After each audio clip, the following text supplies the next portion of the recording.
দেখো গাইস, আমাদের গেমে কিন্তু নতুন একটি গানের স্কিন আছে। কইলো চলে গেছে, হয়তো চলে গেছে। এইটা দেখো গাইস, আদার সার্ভারে কিন্তু এই জামাটা কিন্তু ফ্রি। আমরা বাংলাদেশে অনেক ফকির তো, তার জন্য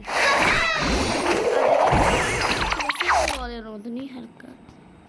বাট ভাই এই গেমটা তো কার্টুনই হয়ে যাচ্ছে রে ভাই, এটা কি রে ভাই। বাট মানলাম যে এই কার্টুনের সাথে কোলাবোরেশন করছে, বাট এই জামাটা তো তাও ফ্রিতে দিবে তা না। তারা কি করেছি, পেড। আরে ভাই ভালো করে বলতে পারছি না ভাই, আমার এমন রাগ ধরছে আজকের জন্য।